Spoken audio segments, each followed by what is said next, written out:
Hello बच्चों, आज फिर हम लोग उड़ान संस्था में अलंकार पार्ट 2 लेकर हम आए हैं और जिसमें इसके पहले हम आपको मानवीकरण अलंकार और श्लेष अलंकार पढ़ा दिए हैं पार्ट 1 में। आज पार्ट 2 में उत्प्रेक्षा अलंकार और अतिसंयोक्ति अलंकार आपको पढ़ाया जाएगा। पेपर बस 1-2 दिन में होना है। अलंकार 4 नंबर के क्वेश्चन है, उदाहरण समझेंगे और इसकी परिभाषा समझेंगे। एकदम सरल है, ऑब्जेक्टिव क्वेश्चन आएगा, उसको हम अच्छी तरह कर लेंगे। देखिए, उत्प्रेक्षा अलंकार। उत्प्रेक्षा अलंकार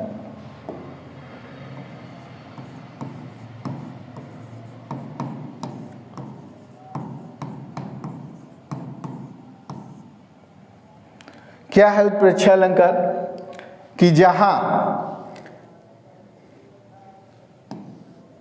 जहां उपमेय और उपमान की समानता के कारण उपमेय में उपमान की संभावना या कल्पना की जाए। पिछले में हमने रूपक और उपमा में पढ़ा है, उपमा में समानता पढ़ा है, तुलना पढ़ा है।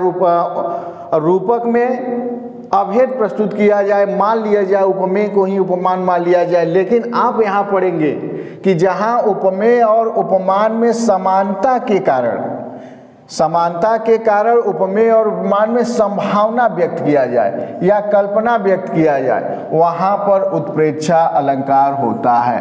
वहाँ पर उत्प्रेक्षा अलंकार होता है। पहले परिभाषा हम लोग क्लियर करेंगे कि जहाँ उपमेय मीन्स प्रस्तुत, जो उपस्थित है, उपमान अप्रस्तुत।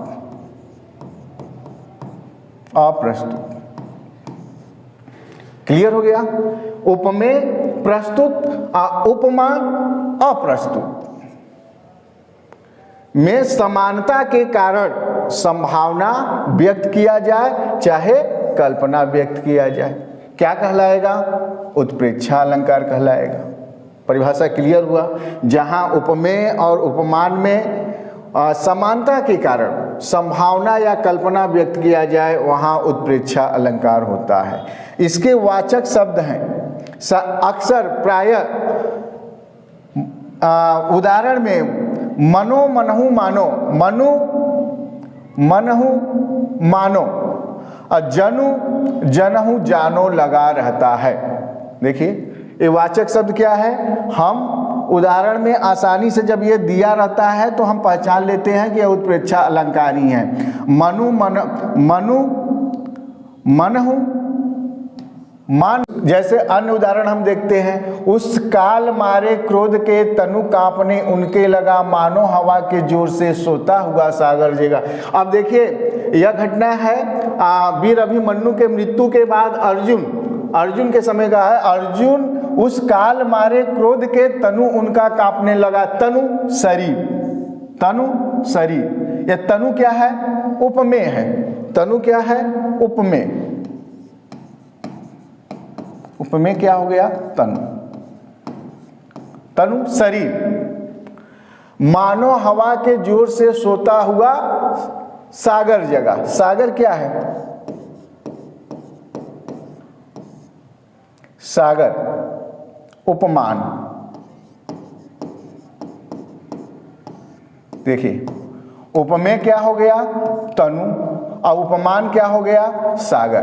कहने का मतलब संभावना व्यक्त किया जा रहा है कि उनका जो तन है, शरीर है, इस प्रकार कांप रहा है जैसे हवा के जोर से सोता हुआ सागर की लहरें उठने लगती है। तो यह संभावना व्यक्त किया जा रहा है।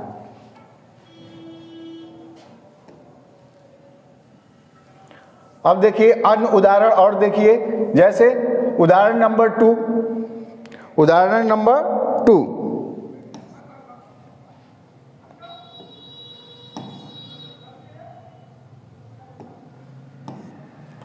उदाहरण नंबर 2 क्या है? सोहत ओढ़े पीत मीन्स पीला, पट, कपड़ा, श्याम सलोने गात। सोहत ओढ़े पीत पट, श्याम सलोने गात। मनो, वाचक शब्द आ गया, पहचान लिए।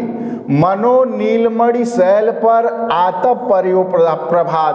पीत माने पीला, पट माने कपड़ा, श्याम माने कृष्ण, श्याम माने कृष्ण। श्याम जो है पीले वस्त्रों को धारण कर रहे हैं, तो ऐसा लगता है, ऐसा संभावना किया जा रहा है कि नीलमणि शैल पर आतप पर्यो प्रभात, जो सुबह की किरणें, सूर्य की किरणें होती हैं जो बिखेर रही है छटा नीलमणि शैल पर, ऐसी चमक ही भगवान श्री कृष्ण का पीला वस्त्र सुशोभित कर रहा है। यह उन पर संभावना किया जा रहा है कपड़े की चमक से और नीलमणि शैल के पर्वत पर जो सूर्य की किरणें पड़ रही है। तो इसमें उपमेय जो होता है, उपमेय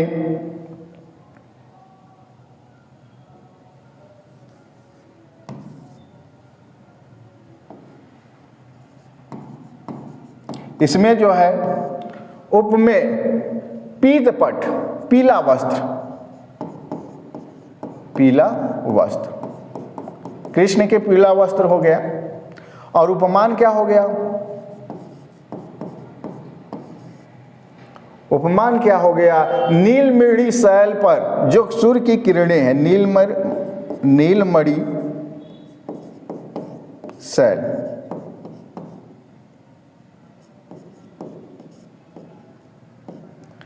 नीलमणि शैल जो है उपमान हो गया, और पीला वस्त्र जो है उपमेय हो गया। यह उपमेय में उपमान की क्या किया गया है? संभावना किया गया है, कल्पना किया गया है कि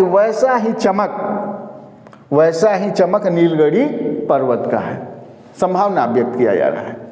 इस तरह अन्य और उदाहरण है, जैसे देख सकते हैं, पुलक प्रकट करती है धरती हरित त्रिड़ी के नोकों से, मानो झूम रहे हो तरु मंद पवन के झोंकों से। अन्य उदाहरण कैसे पहचानेंगे? मानो आ गया। चमचमात चंचल नयन बीज घूघट पट छीन, मानहु सुर सरिता विमल जर बिछुरत जुगमीन। मानहु आ गया वाचक शब्द।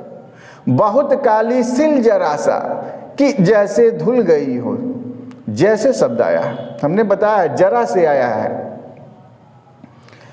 मनु दृग फारी अनेक जमुन निरखत ब्रज शोभा, मनु आ गया, हम पहचान लेंगे उदाहरण में तुरंत। कौन सा अलंकार पूछेगा? उत्प्रेक्षा अलंकार सही कर देंगे। सिर फट गया उसका वही मानो अरुण रंग का घोड़ा। अरुण मतलब लाल, अरुण मतलब लाल। तो इसमें सिर फट गया उसका, सिर फट गया तो खून निकलेगा, ब्लड निकलेगा, वह उपमेय हो गया। सिर का फटना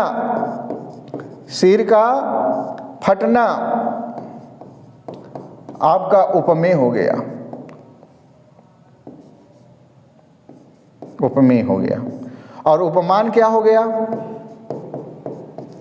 उपमान हो गया आपका अरुण रंग का घड़ा, अरुण रंग का घड़ा, अरुण रंग का मतलब लाल रंग, अरुण रंग मतलब लाल रंग। उदाहरण और देखिए, ले चला साथ में तुझे कनक जो भिक्षु लेकर स्वर्ण झनक, मिटा जो, हमने बताया वाचक शब्द, मिटा मोदो मन घये मलिने विधि निधि निन लेत जनु शब्द आ गया। इस तरह वाचक शब्दों से उदाहरण की हम पहचान कर लेंगे। मनो मनहु मानो, जनो जनहु जानो, जैसे जरा से, ये सब भी वाचक शब्द ही है। इस तरह हम उत्प्रेक्षा अलंकार ऑप्शन में आएगा उदाहरण पहचान करने के लिए, तो उसको वाचक शब्द से पकड़ेंगे। और इसके बाद हम पढ़ेंगे अगला अतिसंयुक्ति अलंकार। अतिसंयुक्ति अलंकार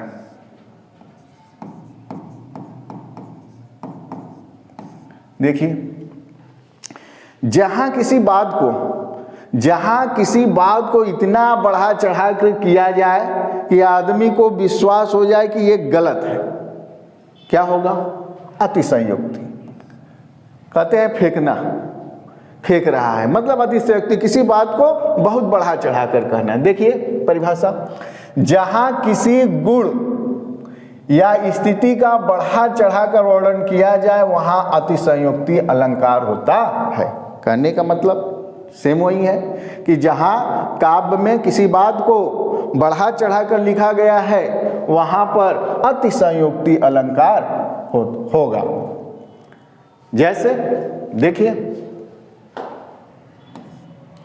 देख लो साकेत नगरी है यही, स्वर्ग से मिलने गगन में जा रही है। अब देखिए यहाँ साकेत नगरी, इतना उसका वर्णन किया गया बढ़ा चढ़ाकर कि ऊंचा भवन जो है वह आकाश की ऊंचाई को छूते हुए दिखाया गया है। कौन? नगरी, यानी नगर आकाश को छू रहा है, यानी आकाश को छूते हुए दिखलाया जा रहा है। अतः यह अतिशयोक्ति अलंकार है। यह संभव नहीं है, संभव नहीं है तो क्या है? अतिशयोक्ति अलंकार है। आगे देखिए, हनुमान की पूंछ में लगन न पाई आग, लंका सगरी सारी, सगरी में सारी, सगरी सारी, लंका सगरी जल गई गए निशाचर भाग। देखिए पूंछ में अभी आग नहीं लगा, पूंछ में हनुमान जी के आग नहीं लगा और सारी लंका जल गई और सारे राक्षस भाग गए। कवि ने तो लिख दिया, लेकिन यहाँ हमें स्पष्ट दिखाई दे रहा है कि यहाँ बढ़ा चढ़ाकर लिखा गया है। क्यों? क्योंकि हनुमान की पूंछ में आग लगी, तब हनुमान कूदे, इधर गए उधर गए, तब लंका जली। लेकिन यहाँ क्या लिखे हैं कवि ने कि हनुमान की पूंछ में लगन न पाई, आग अभी लगी नहीं, और लंका सगरी जल गई, सारी लंका जल गई और सारे राक्षस भाग गए। पूंछ में आग लगने से पहले लंका का जलना क्या है? अतिशयोक्ति अलंकार है। बढ़ा चढ़ाकर आगे देखिए, एक उदाहरण और देखिए, कढ़त सात ही म्यान से 80 रिपु, रिपु माने दुश्मन, रिपु मीन्स दुश्मन, रिपु दुश्मन,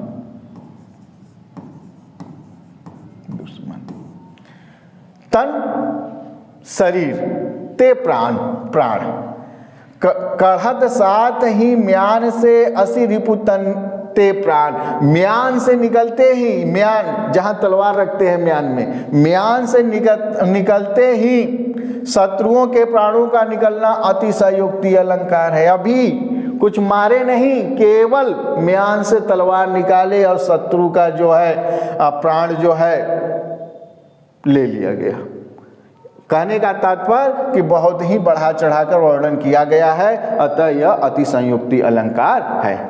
देखिए एक और बहुत अच्छा उदाहरण, आगे नदियां बड़ी अपार, अब घोड़ा कैसे उतरे पार, राणा ने सोचा इस पार, तब थकता चेतक उस पार। चेतक कौन है? महाराणा प्रताप के घोड़े का नाम क्या है? चेतक।